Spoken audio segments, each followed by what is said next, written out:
we've got a bit of a crypto competition heating up between two East Coast cities. Of course, Miami's Mayor Francis Suarez has long been trying to establish Miami as the main Bitcoin city here in the U.S. But now New York City Mayor-elect Eric Adams is pushing not only just for New York to come back and challenge Miami for that crypto crown, but also saying that he wants to instill crypto teachings in schools. Take a listen to what he had to say.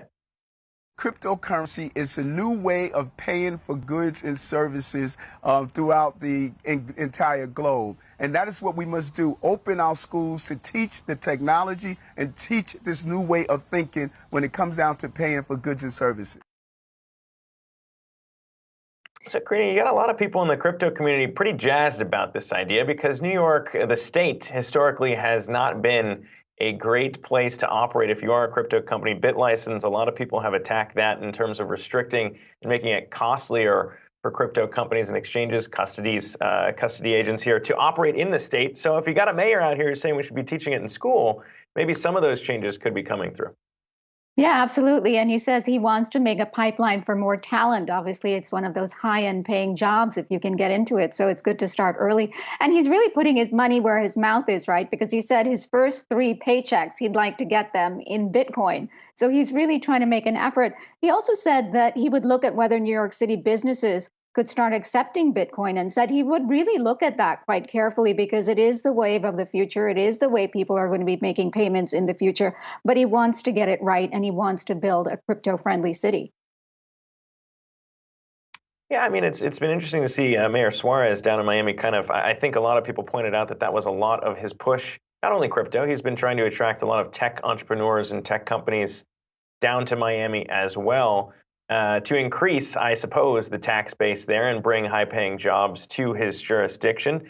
And when you think about what Eric Adams might be trying to do here, too, New York is obviously a bit distinct in terms of the financial giants that it houses. So you got that issue maybe to deal with if you are Mayor-elect Adams in trying to look crypto-friendly without ruffling too many feathers on the financial giant side, since he's got banks here to, I guess, appease to as well. So there's a lot of things up in the air, but it is interesting to see. I don't think a lot of politicians have talked about maybe putting this in schools yet.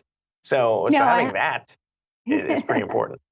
Exactly. I haven't heard that come up, but you have seen a lot of these banks, investment banks, increasing the size of their crypto desks, right? Because so many money managers want to be involved. There's a fear of missing out. So it is a wave of the future. Even someone like Jamie Dimon says, I don't love it. I don't necessarily believe in it, but a lot of my clients are asking for it. So there is a need to sort of get on board with it. But as you say, regulation is such an issue. And then, Gary Gensler just said recently at an Aspen Security Forum in August, frankly, at this time, it's more like the Wild West.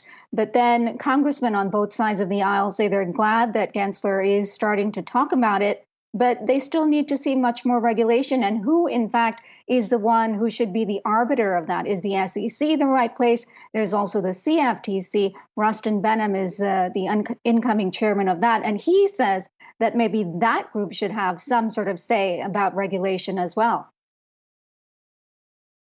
Yeah, and obviously, if you got Eric Adams talking about doing this in schools and people learning the dark arts, dare I call them, if that's the way that the SEC wants to look at it, you're going to have an interesting kind of back and forth here in terms of whether or not we're teaching our kids to be criminals, depending on the way that the law wants to look at crypto. Certainly not the take I would have there, but interesting to see Eric Adams stepping up and not just 1-upping, 2-upping, but 3-upping with the first 3 paychecks in Bitcoin. We'll see how that all plays out.